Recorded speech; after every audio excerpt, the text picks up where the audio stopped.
Hi, my name's Sarah, and welcome to the Dear Tober podcast. And I'm Cass, and this here is Tober in his little urn with his teddy bear, the whole reason that we've started this podcast.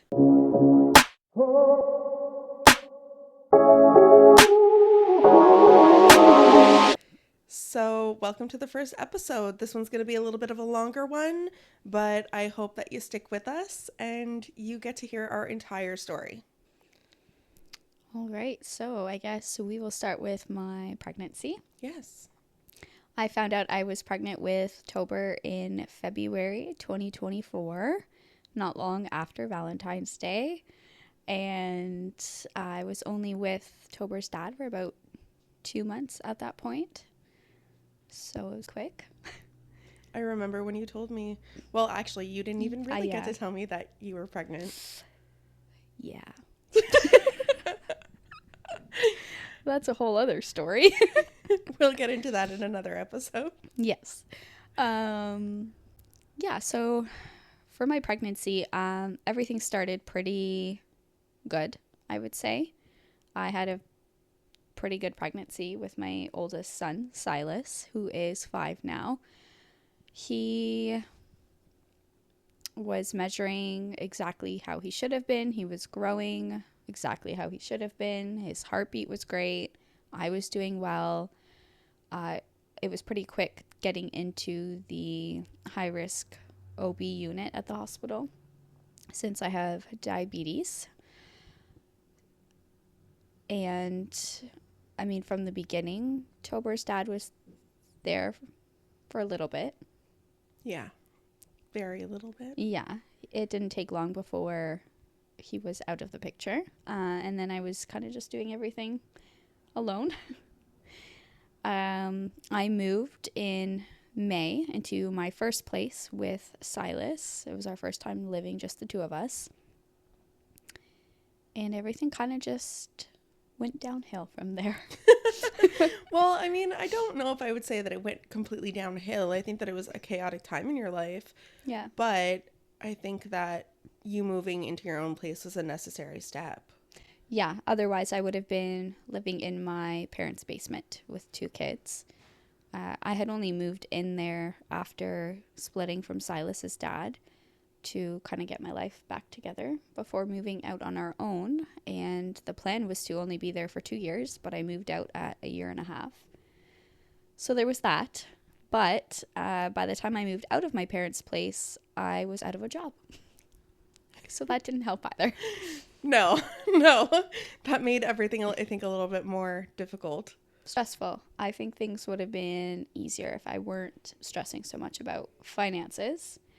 But when they laid me off, it was in March. So I wasn't exactly showing yet. No one really knew I was pregnant. So yeah, I was out of a job. And until we moved out, I was looking pretty hard for a new one so I could still qualify for maternity leave by the time Tober was born. But as the days passed, I was showing more and more, and no one wanted to hire someone who was going to be going on maternity leave in just a few months. Yeah. So from there, it was just going on unemployment for as long as I could. And then when that ran out, the plan was to just go on welfare because I wasn't going to qualify for maternity leave. So that was a whole process on its own, too. Yeah, because, I mean, you don't get a lot of money on social assistance. No. It was enough to cover rent, and then I had less than $100 left over after that. So I don't know how I would have even afforded a baby. Could you imagine, like, price of diapers and everything? Shit's expensive. Oh, my God. Yeah. Anyway, I moved out. So that was a step in the right direction. But yeah, from there, things ended pretty quickly with Tober's dad. It was a rough breakup. And it was rough trying to figure out what we were going to do about Tober. Yeah, I mean, I don't think the relationship was exactly healthy either. No. There were a lot of red flags. And I don't think it was a healthy environment for Tober to really be there. Yeah. No. I think the whole goal was going to be to keep Tober with me for as long as possible and see what would happen from there. But on top of dealing with Tober's dad, things started to go downhill health-wise as well. Yeah. So a few weeks before Tober was due to be born, I was in a bus accident with Silas. I ended up falling on my stomach twice, and then I wasn't able to walk.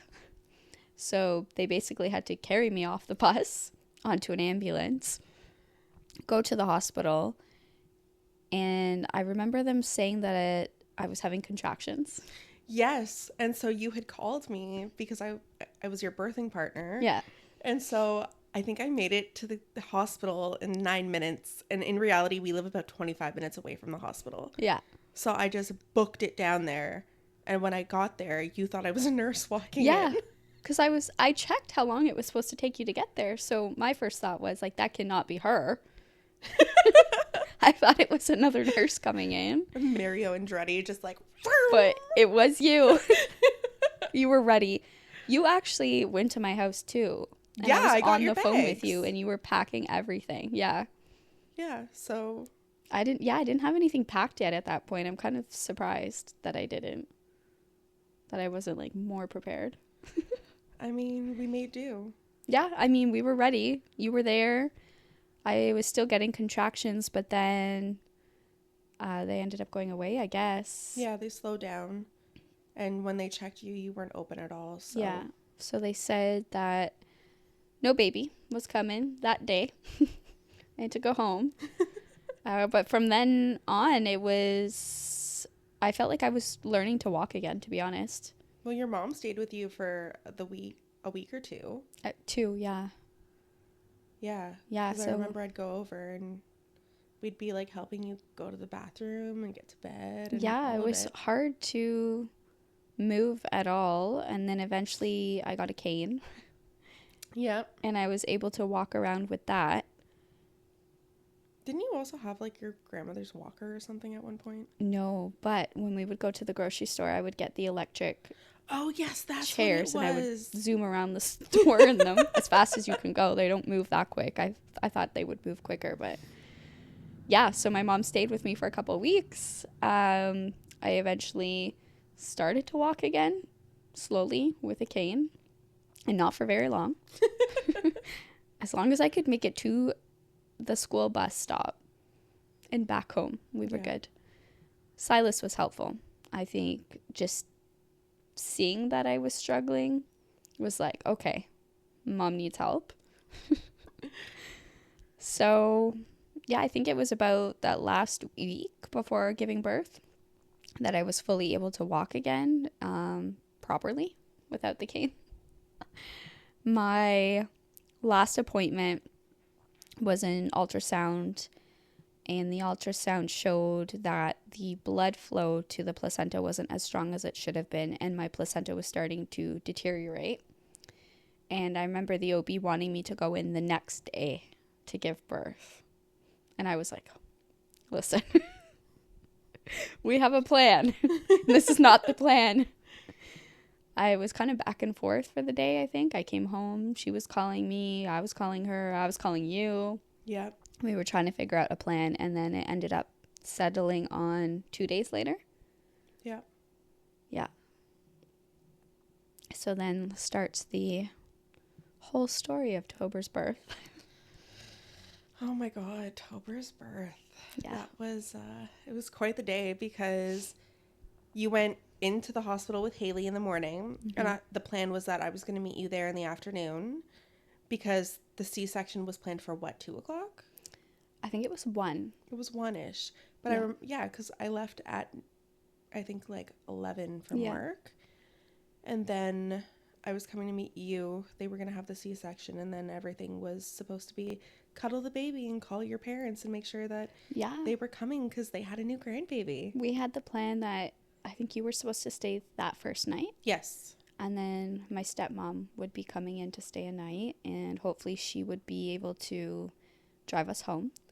So she actually had the car seat installed in her car and ready. Yeah, that didn't happen at all. No, I think things got derailed. So, yeah, I mean, maybe we should start from that morning. Yeah. So the night before, Haley messaged and was asking if I had a plan to get to the hospital since you were going to be at work. And I said, well, I'm going to bus. It'll take me 4 hours, but I'll get there. And she said, you know what? I'll meet you at the ferry in the morning. I'll take you. I'll stay with you until Sarah gets there so you're not alone. And so, yeah, the next morning I took a taxi to the ferry, rode the ferry across, hopped in with Haley. We got to the hospital pretty quick, actually, because they wanted me there as soon as possible. And I had told them, it might be a while considering how far I live. But we got there. We got in a room quickly. I got hooked up. They checked my vitals.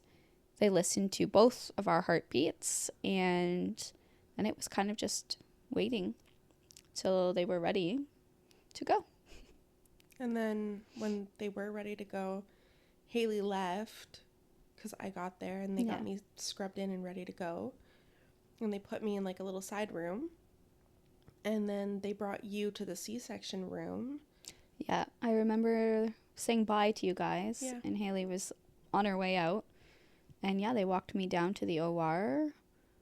I was given the epidural.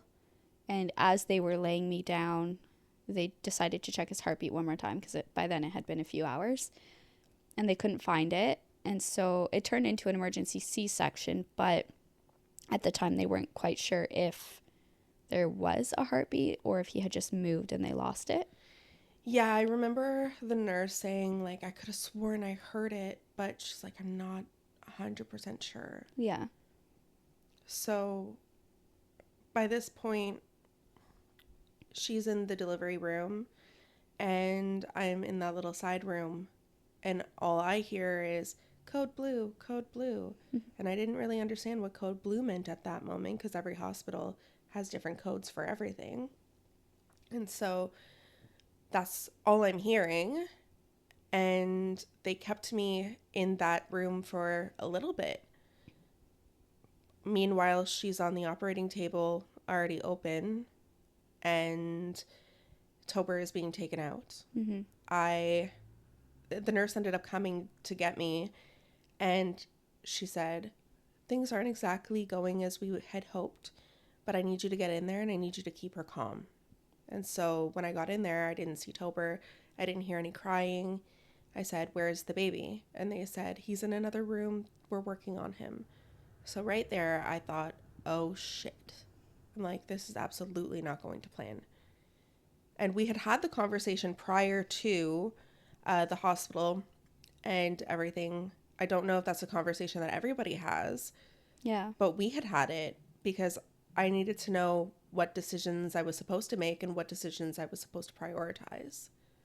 Yeah, I think for people who go in with their partner or father of their child, it's different. They don't necessarily have those conversations because it's almost like an unspoken thing. Like they just know what the plan is. Yeah. But you not being the father and just being my birthing partner, those conversations need to be had because we might not be on the same page. Yeah. You might not know what I want if something were to go south. But that last month before going in for the C-section, I kept feeling like something was going to go wrong, something was going to happen to one of us. And it was just this weird gut feeling that wouldn't go away. It was like a sixth sense that something was going to happen. But I kept feeling like it was going to be me.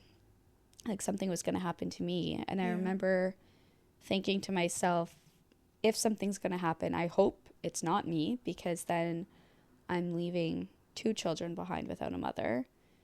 And, Tober's dad wasn't exactly someone I would want Tober to be left with. Full time at that. Yeah, and, at that point, then it becomes a fight between him and my family, and who's going to get him or if he's going to have to share custody with a family member. So yeah, it's a feeling I kept having, and I feel guilty now for thinking it, but hoping that it wouldn't be me that something was happening to. Yeah, but I think that was rational for you to hope that because, like you said, if it would have been you, you would have been leaving 2 kids behind and not just one. Yeah. And who knows if the 2 kids would have even been able to grow up together. That's a whole other facet of the situation. Yeah. But to get back to what we were saying, when I went in there, it was just you on the table and there was no baby. And I kind of knew that something was going on, even though, like, when I had heard the code, I had my suspicions. Like, I had that pit in my stomach and I was like, crap. Like, why did we have to talk about it? Why? Like we jinxed ourselves. Yeah, I felt like I kind of jinxed ourselves. Yeah. And so, yeah, you seemed very out of it when you were in the operating room. We're not very physically touchy people with each other. Like, we'll give other friends hugs, but when it comes to each other, we're like, ew, why are you touching me? Yeah. And so she's on the table and I'm like holding her hand and like stroking her hair. And I'm like, it's okay, Cass. Like, everything's fine. Because as much as you were out of it, I think you kind of had some kind of inkling that there was something wrong. Yeah. I remember thinking at one point, like, there's something wrong with him. Otherwise, I would have heard him crying and they wouldn't have needed to bring him to a different room to work on him. Yeah. And I think there was like a split second at one point where I was like, oh my God, he's dead. But I was also still so loopy because I had been given the epidural and, I'm in the middle of like a major surgery. So I wasn't completely like aware. Yeah, I mean, a C-section is a major surgery. It's huge. So after being in that operating room, we were wheeled out and we were put in like, I don't want to say not an observation room, but. I mean, yeah, kind of, because the room wasn't really set up for a baby to be in there. It was more so a recovery room after surgery. Yeah. And I remember finding out like hours later that the room was pretty separate from other like mother baby rooms. Yeah, because you were at the end of the hall and we were very close to the exit of that maternity ward. Yes. So the room was away from any rooms where we would hear crying, because at that point they already knew they weren't able to bring Tober back and it would be pretty triggering to hear other crying babies. Yeah, so the doctor ended up coming into this room that we were sitting in. Well, first the nurses came in and the nurses were working around us, and I don't even want to say that they were necessarily talking to us. No. Because I don't think they even really knew what to say. They didn't even say hi to us. They didn't say a word, and I could tell by the way they were looking at us that something happened. But at the same time, it's not really their place to say anything. It's the doctor's. Yeah, and I remember sitting down beside you, and Cameron had messaged me, and he had said, how's everything going? And I texted him back, and I said, there's something going on. I think that Cass lost the baby. I think that Tober didn't make it, and she doesn't know yet. Mm-hmm. And I'm, like, trying to stay calm. And then Cameron had texted me back saying, like, oh, no, oh, no, oh, no. And I was like, yeah, like, because I don't handle stress well. I panic, like, scurry, sniff, flinch. I'm in danger. Yeah, exactly. And so in that moment, we were in danger. Yeah. But, yeah, so the doctor ended up coming in, and the doctor had pretty much moseyed around it, saying everything but the actual words that Tober had passed, that he was no longer with us. Yeah. I remember kind of looking up at him and being like, okay, and as in like, all right, where's my kid? Like, can you bring him in now? Yeah. And so he had said, like, we worked on him for 22 minutes, but He was already he gone. was already gone. And we were like, well, what do you mean he was already gone? Yeah, because we had just heard his heartbeat. Yeah, like just a few hours before. So literally the 2 hours that we had waited to go in for the C-section is when he passed, because he had already passed before going in the OR. Yeah. So it's wild because he had a perfectly fine heartbeat when we were waiting. Yeah, And wasn't then his all of a sudden, heartbeat like 119 or 119, something? yeah. Yeah. Yeah, there was nothing wrong with it. It didn't falter. It wasn't weakening. There was nothing wrong with him. He was perfect. Yeah. And so after the doctor told us that, they asked you if you wanted to see him or hold him, and you obviously said yes. And so they were getting ready to bring Tober into the room. And during that time, I went out of the room to call your dad and Kim and your mom. And so the first phone call I had made was your dad and Kim, because they were coming down from Pembroke, well, Petawawa. Yeah. And so I called Kim, and she had said, well, I'm going to have to try and get a hold of your dad because your dad was on base that day. And she asked me if your brother should be coming. And I said, no, like, I don't think that this is exactly the place for Abel to be right now. And that was really just me trying to make the best decisions that I could have made for you. Yeah, absolutely. Because my brother and I have quite the age gap. So he would have just recently turned 13. Yeah. And, you know, we hadn't really grown up together or seen each other in like moments of distress. So, yeah, it probably wouldn't have been the greatest situation for him to see his big sister in. Well, to see you in, and also, like, I think that it's really, really difficult to see your parents in that situation as well. Like, your Yeah. dad and Kim were obviously brokenhearted and crying, and I don't know if that's exactly the place that you want a 12-year-old sitting there with his dead nephew. Yeah, exactly. So, really, I was just trying to make the best decision for you in that moment, but Well, it's like the same situation we made with trying to decide if Silas should be there, yeah. because it was my week with him. I had been like in communication with his dad leading up to the C-section because I knew his dad was going to need to pick him up and take him for a few extra days while I was recovering.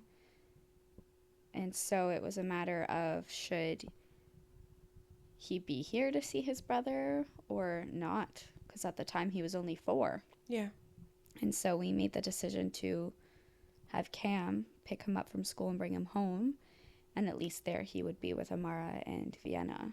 Yeah. And although he didn't really know what was going on. Yeah. But yeah, so we called your dad and Kim, and then I called your mom, and I think it was your mom that got me to break down, because your mom asked, how's Cassandra? And I said, Cassandra's fine. And she said, how's Tober? And I was like, deer in headlights, what do I say? Mm-hmm. And Actually, at the time, he didn't even have a name. They didn't know his name. No, they didn't know his name, so it was, how's the baby? Yeah. So I'm like, well, not great. Like, he didn't make it. And then your mom started crying, and then I started crying. And then I tried to pull myself back together. I went into the room, and when I went back into the room, you had Tober in your arms. Mm-hmm. And I had said, what's his name? And then you said, his name is Tober. And then I started crying even more because it was a name that I had kind of thrown out as a joke, because he was going to be born in October. And there was no names. Like, she likes really weird names. I like unique names, but it felt like it wasn't the way Silas's pregnancy was. With Silas, I had his name picked out before I even knew he was a boy. Yeah.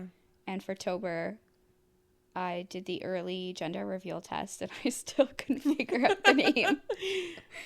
But, like, I remember there was Scout. There was... Now I have a cat named Scout. Yeah. Could you imagine? But yeah, there was Scout. There was... August.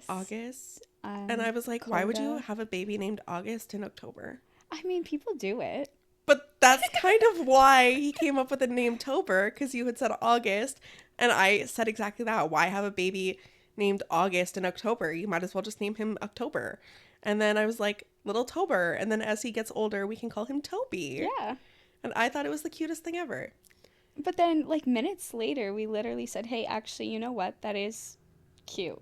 We were like, yeah, that's actually an adorable name. And so, yeah, you got me, like, in my feels again when you said, like, well, you already named him. Yeah. And so, yeah, that was really... It was kind of a sweet moment, though. It was sweet, but it was sad at the same time. Yeah. Like, I had wished he had a name longer, that I was able to refer to him as his name during the pregnancy. But, I mean, it's not that I don't get to refer to him as Tober now. It's just that he's not with us, so I'm referring to someone who's not here. But we talk about him all the time. Yeah, he's our little buddy. He's always with us. Yeah, we bring his urn everywhere, and we put little hats on him for holidays and birthdays. So it might be a little weird, I think, to some people, but I've actually gotten really good feedback about it. Yeah. Yeah, I'm afraid that people will think it's strange, or that maybe I'm being too loud with my grief. I mean, maybe if we're still doing this in 20 years, but... You know what? He probably will be, to be honest. I can picture Silas starting, like, carrying on the tradition when I'm too old. Just, like, going Bringing to the him beach everywhere. and bringing his brother to the beach. Yeah. This is my baby brother. I feel like now that we've started it, I can't stop, because then it'll feel like I'm neglecting him. You know what? That's fair, because you went to Toronto recently, and during your trip, well, not even during your trip, but right before your trip, she texts me, and she says, can you babysit Tober while I'm gone? I'm afraid to bring him onto an airplane. So I said, yes, absolutely. So she brings him over, and I work from home during that day, and he's on my desk working with me. And then the whole weekend we're like watching Suits and we're making dinner. And so he's on the table watching Suits with me, and I'm like talking to the urn about how he's going to become a lawyer. And he's going to wear really expensive suits up in heaven so that way he can make sure that me and his mom get in.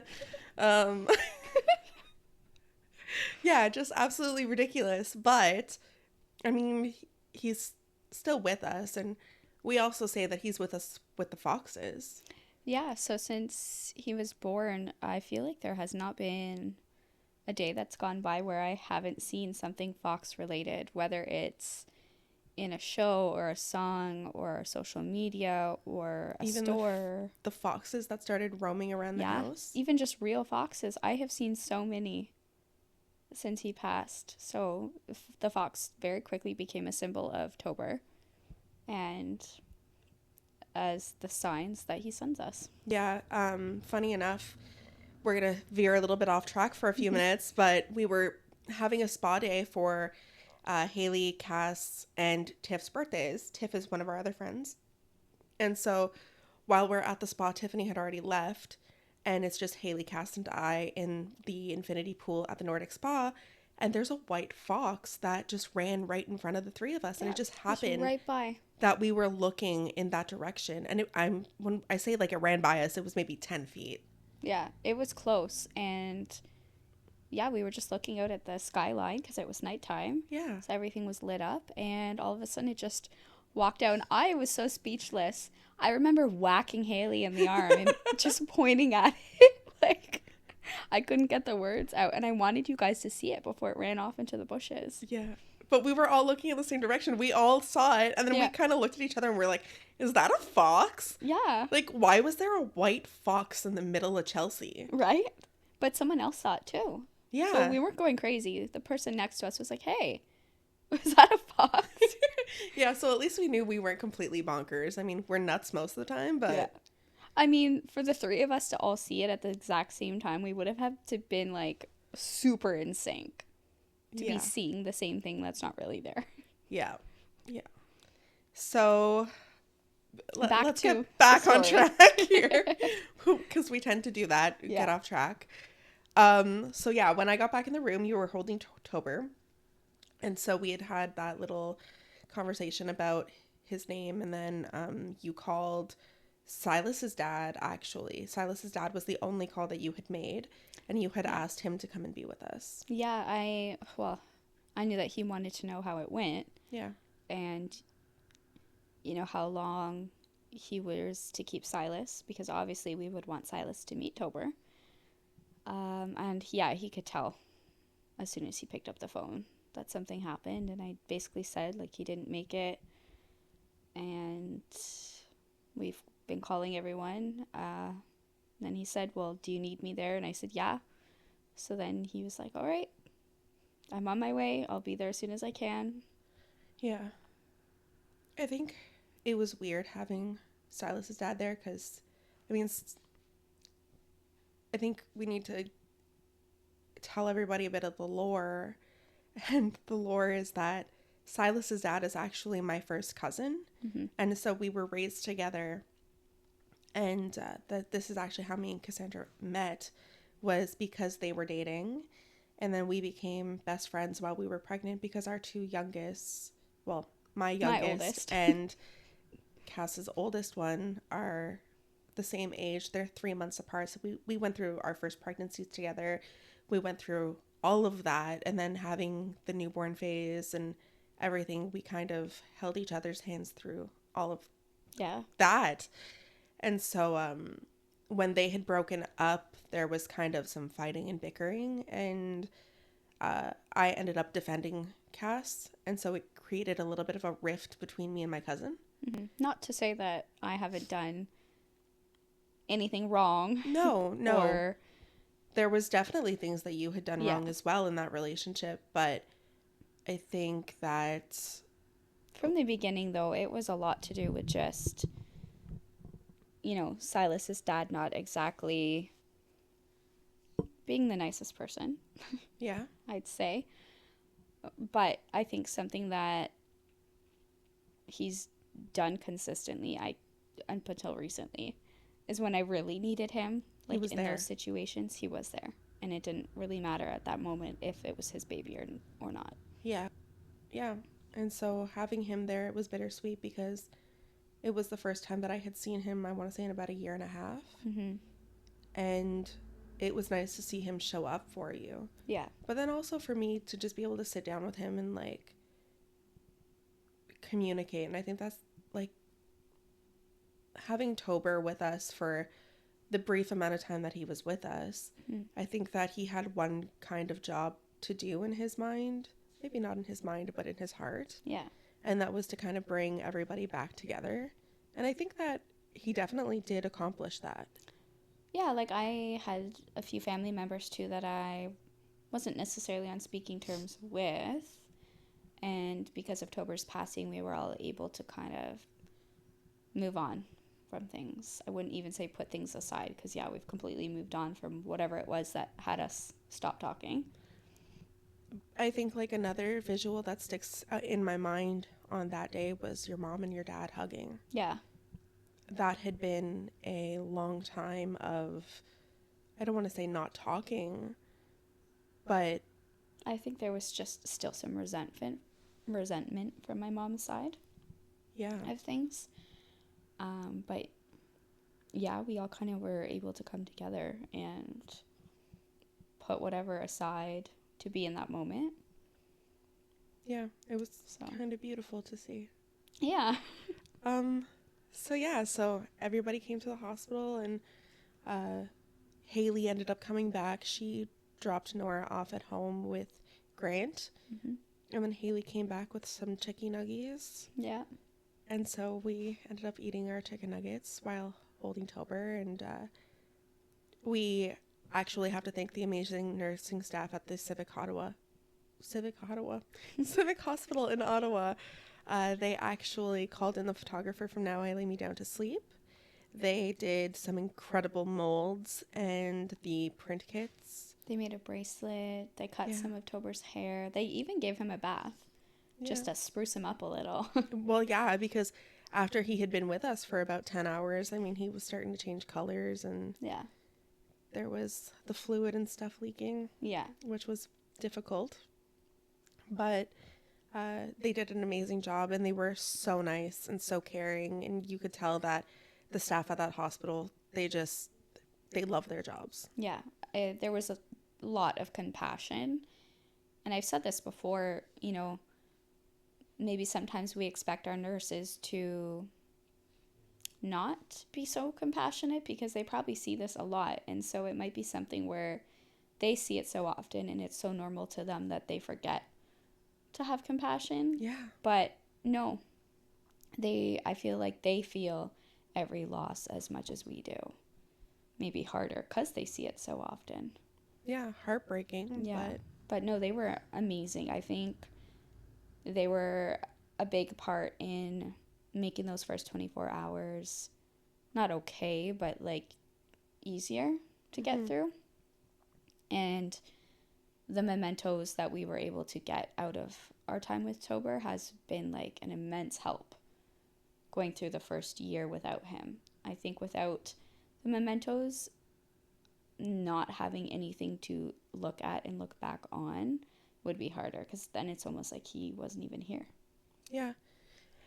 And when we were there, we actually learned that a lot of the mementos that were made are actually paid for and supplied by the nursing staff at the hospital.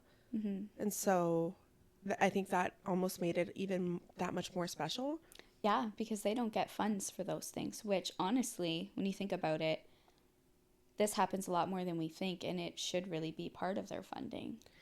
Well, just recently, Cassandra and I don't want to call it an initiative, but it was kind of an initiative that we had done with Tober's name. Mm-hmm. So we had, in honor of his first birthday, started collecting print kits and plaster kits, bracelets, Christmas ornaments, journals, a little bit of anything and everything that could help in the healing journey after having lost a child. Yeah. And so we made these giant baskets and we delivered them to the 3 hospitals in the area. We had done the Gatineau Hospital, the Civic Hospital, and the Ottawa General. And at the Ottawa General, they were actually saying that they had lost 8 babies in 4 days. Yeah. So that's an average of 2 babies a day, and that's just in Ottawa. Well, that's just one hospital. Did some research last night, and it's between like 500 and 800 stillbirths for every 140,000 births. Ooh. So that's still a lot. That's heavy. Yeah. So when you think about it, 8 in 4 days. Fits the statistic. It tracks, but it's awful. Because that's a lot of moms that are going home without their babies. Yeah. And honestly, with all the support groups that I'm in, I see so many new posts every day. And I know the support groups I'm in aren't just our area. They're worldwide. But man, like, the amount of posts I see every day is wild. And to know, like, it's not really talked about, even though it happens so often, it's one of those, like, taboo subjects, I guess. It shouldn't be taboo, though.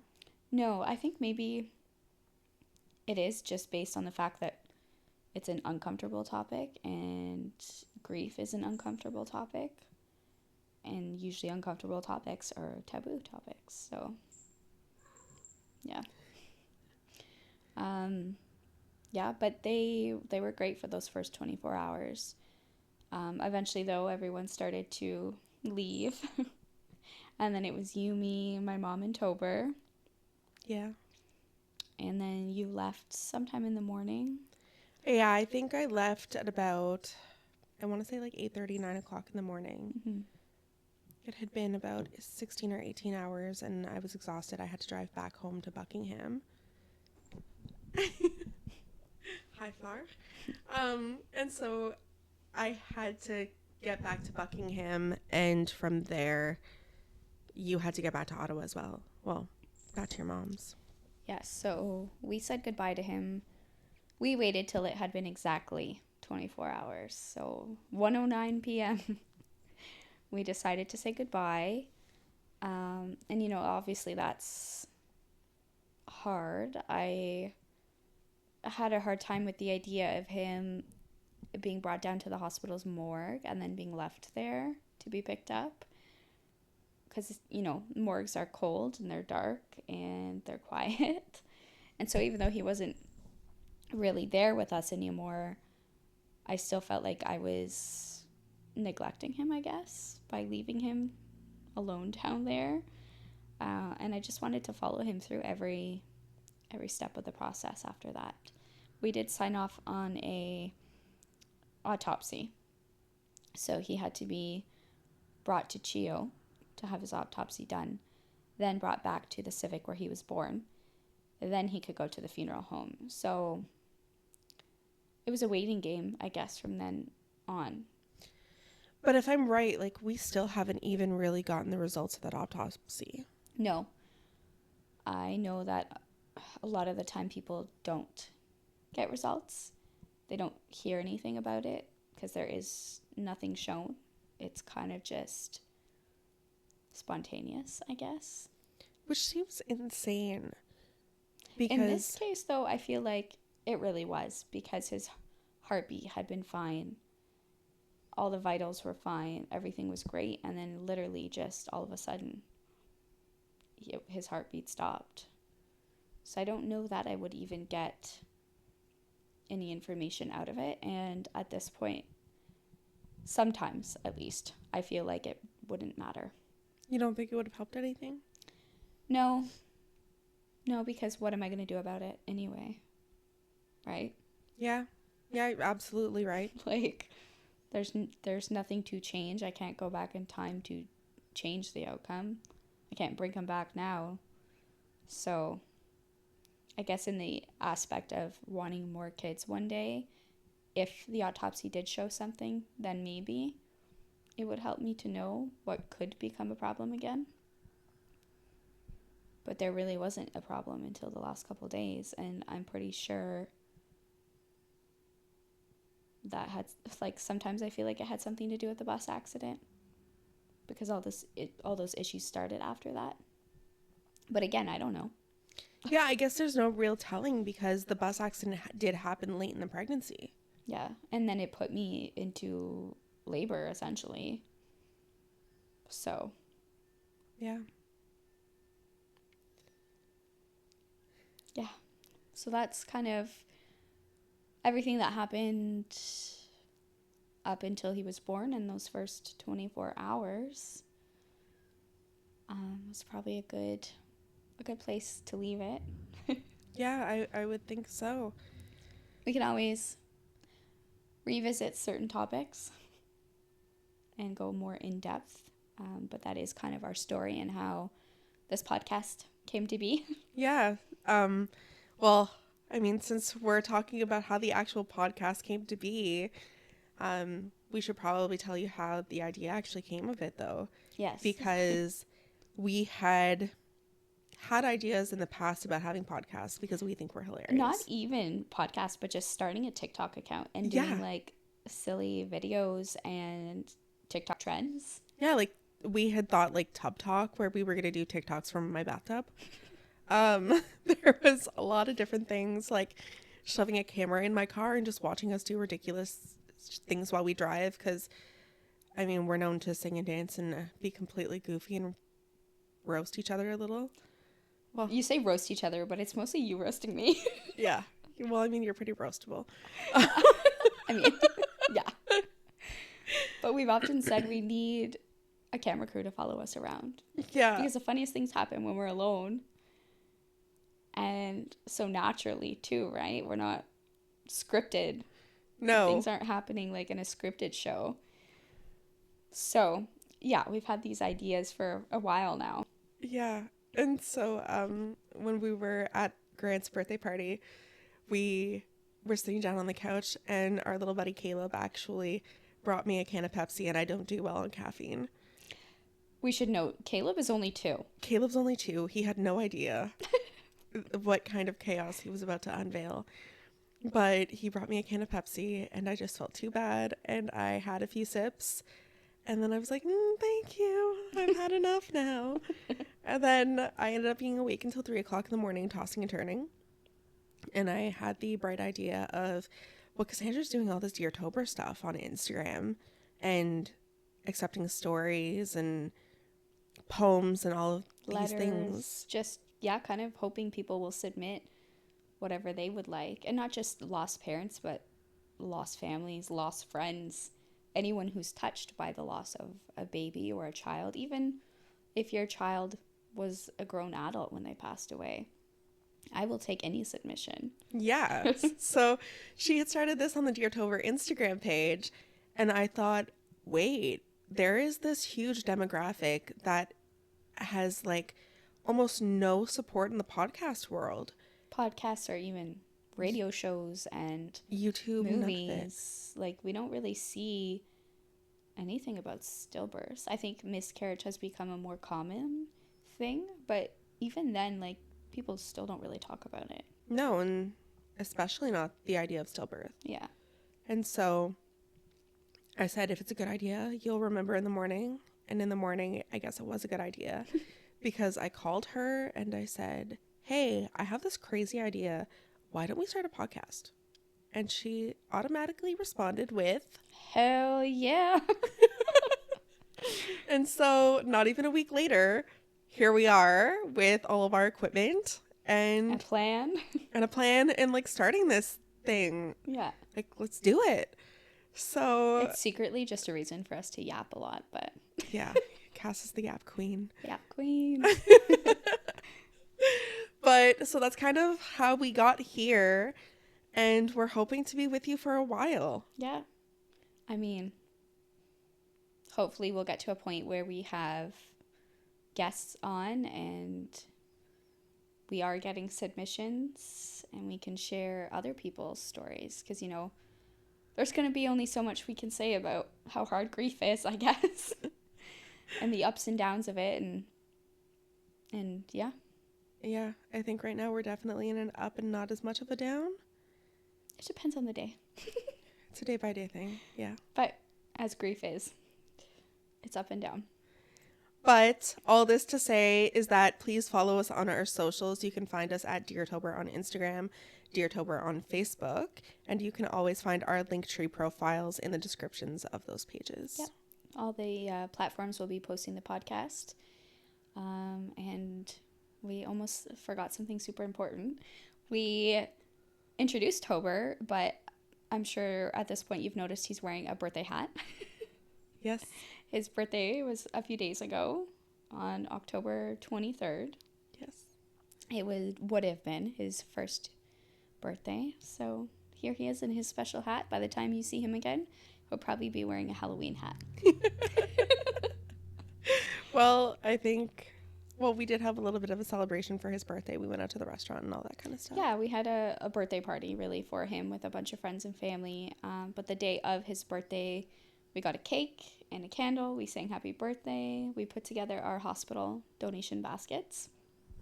And yeah, the month of October has had a lot of other exciting Tober celebrations that we'll get to in our next episode. Yeah.